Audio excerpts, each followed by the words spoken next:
Começou? Coloca os filtros.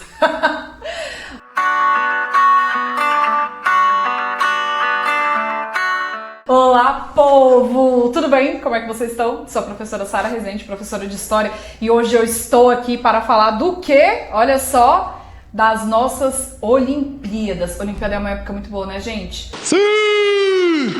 Copa. Nossas últimas Copas foram muito boas, não. Mas Olimpíada, expectativa tá melhor. Para falar dos Jogos Olímpicos que acontecem agora em Paris, no ano de 2024, nós vamos voltar um pouquinho à Grécia Antiga. É isso mesmo, onde eles surgiram, no século 8 a.C., em 776, né? A gente teve ali os Jogos Olímpicos que aconteciam principalmente na cidade de Olímpia, por isso o nome Jogos Olímpicos, em homenagem ao principal deus, Zeus, né? E aí o que aconteciam? Eles eram feitos com um caráter ritualístico, sagrado, religioso, que homenageava os deuses gregos. Quando a gente pensa nos Jogos Olímpicos em si, né, os vencedores dos Jogos, eles costumavam receber uma coroa de louros ou de folhas de oliveira, né? Então a gente tem todo aquele ritual, a tocha olímpica sendo acendida ali, sendo passada de um atleta para o outro. Os Jogos Olímpicos carregam muita história consigo. E diferente de hoje, você sabia que os Jogos Olímpicos na Antiguidade, os atletas faziam as práticas esportivas todos nus.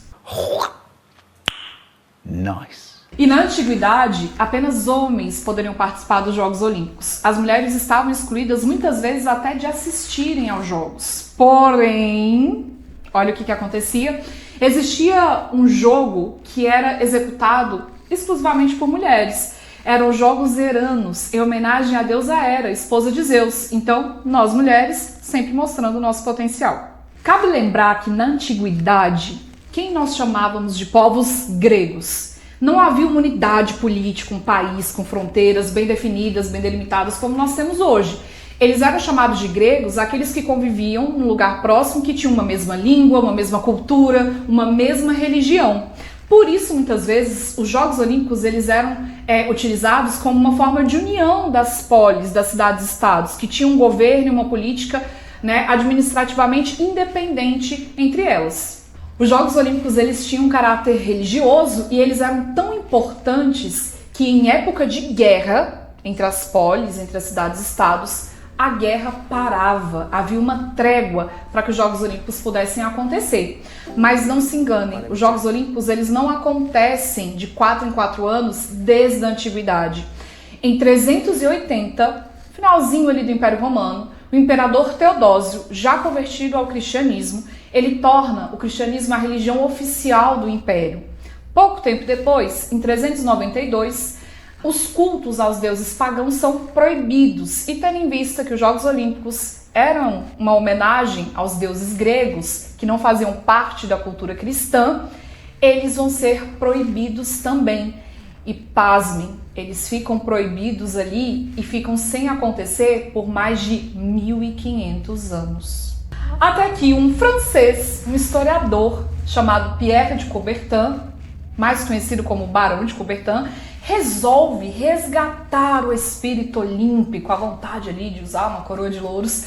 E aí, em 1894, ele é um dos responsáveis pela fundação do COI, Comitê Olímpico Internacional. E em 1896, ele vai retomar, então ele se torna o fundador dos Jogos Olímpicos da Era Moderna, que vão acontecer pela primeira vez na nossa era, exatamente na Grécia, né? Em Atenas. E aí, olha só que representativo. Sabe, eu não fico sem palavras assim desde que engasguei com um pedaço de ambrosia. Hã?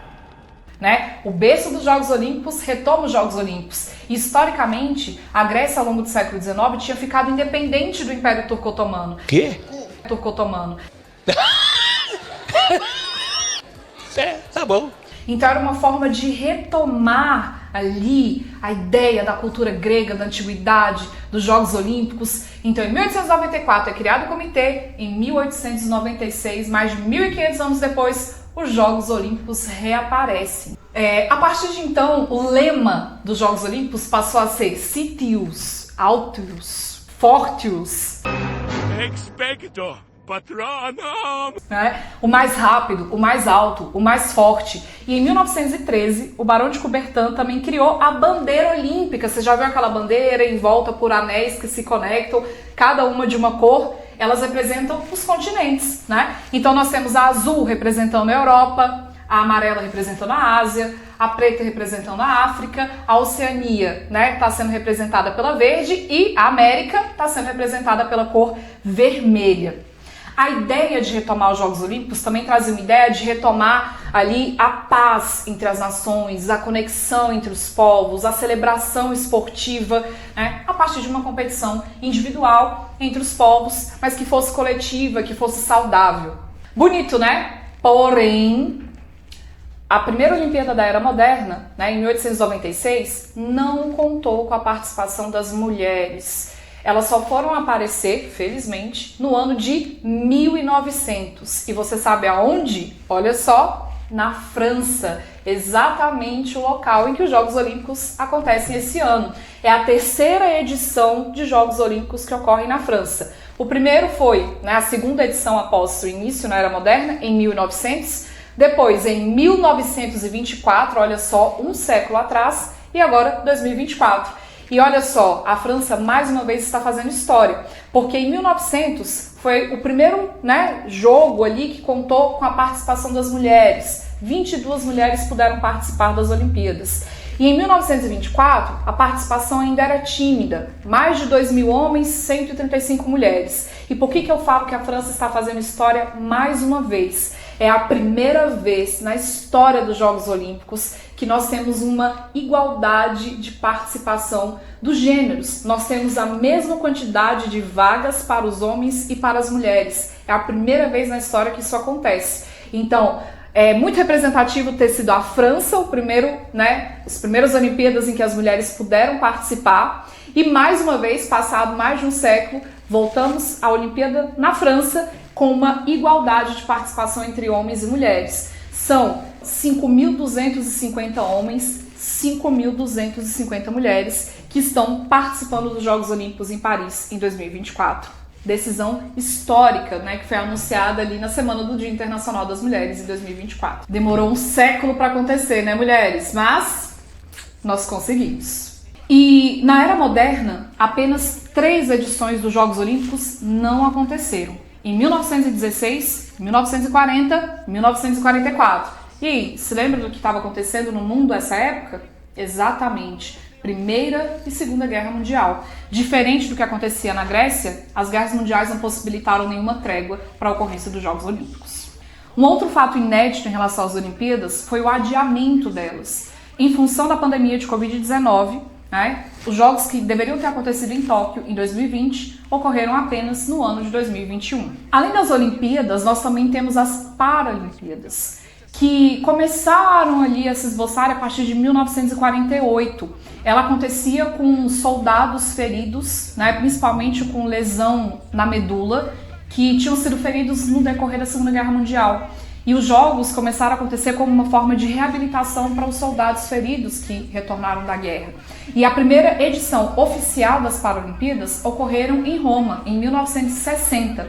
E desde 1988, as Paralimpíadas acontecem na mesma sede dos Jogos Olímpicos. E ela é o maior evento poliesportivo do mundo que reúne pessoas com algum tipo de deficiência, né? Então, uma competição também maravilhosa. O logotipo do Comitê Paralímpico Internacional traz 3 cores, né? Vermelha, azul e verde, que representam, respectivamente, a mente, o corpo e o espírito. Achei bonito isso, a apresentação. Você sabe dizer qual foi a primeira mulher brasileira, inclusive à época, a única sul-americana a participar dos Jogos Olímpicos em 1932? Não! Foi a Maria Lenk, uma grande nadadora. E você já ouviu falar em Wanderlei Cordeiro de Lima? Conhece? Já ouviu esse nome? Não? Pois você provavelmente já viu alguma coisa relacionada a ele. Afinal, ele é uma das poucas mais de 20 pessoas, né? Só pouco mais de 20 atletas no mundo tem uma medalha, que é a medalha de honra ao mérito ao esporte, a chamada medalha Barão de Coubertin, que ela só é entregue àquele atleta que teve uma contribuição muito grande, o espírito esportivo, que demonstrou uma garra muito grande, né, uma superação na prática do esporte. Então, por que o nosso brasileiro Vanderlei tem essa medalha? Nos Jogos Olímpicos de Atenas, em 2004, eu estava assistindo à época, infelizmente não na Grécia, no sofá, pela televisão, mas eu estava assistindo. Vanderlei, maratonista, ele estava ali em primeiro lugar na maratona, faltavam apenas cerca de 7 quilômetros para ele completar a corrida, já estávamos comemorando, né, Vanderlei vai ser medalha de ouro na Olimpíada de Atenas, quando de repente, o Vanderlei sai da imagem da televisão. Um ex-padre irlandês invadiu a pista de corrida e saiu empurrando o Vanderlei, né, da competição, saiu ele atrapalhando, empurrando o Vanderlei. Ele ficou bastante atordoado, mas ele conseguiu se desvencilhar ali desse ex-padre e ele consegue retornar à pista de corrida. Porém, esse tempo que ele perdeu fez com que o segundo e terceiro colocados atrás dele o ultrapassasse. E o Vanderlei continua a correr e ainda assim consegue, comemora, fazendo um aviãozinho ali, chegar em terceiro lugar, ganhando a medalha de bronze. Na época até se reivindicou a necessidade ali, se não poderia, né, ter tido 2 medalhas de ouro, porque ele efetivamente, provavelmente chegaria em primeiro lugar, mas ele acabou, né, recebendo a medalha de bronze, que foi a colocação na qual ele chegou. Mas sabe aquele ditado? Há males que vem para bem? O Vanderlei recebeu a medalha de bronze, mas ele é o único brasileiro sul-americano a receber a medalha Barão de Coubertin, né? Que é a maior honra que um atleta possa receber, né, na sua vida profissional. E inclusive no Rio de Janeiro, nas Olimpíadas de 2016, foi exatamente o Vanderlei o responsável por, na abertura dos Jogos, acender a pira olímpica, dando início às Olimpíadas. É isso aí, galera, vamos torcer por nossos atletas, a Olimpíada tá começando, veste sua camisa aí verde, amarela, azul, branca, quase, né, a música, para torcer pelo Brasil. E lembre-se, a Olimpíada é um fato histórico, né, e ela tá aí, pode ser cobrada nas provas que você fará ao longo desse ano. Sucesso, galera, vamos acompanhar as Olimpíadas, torcer pelo Brasil, uhul, é isso.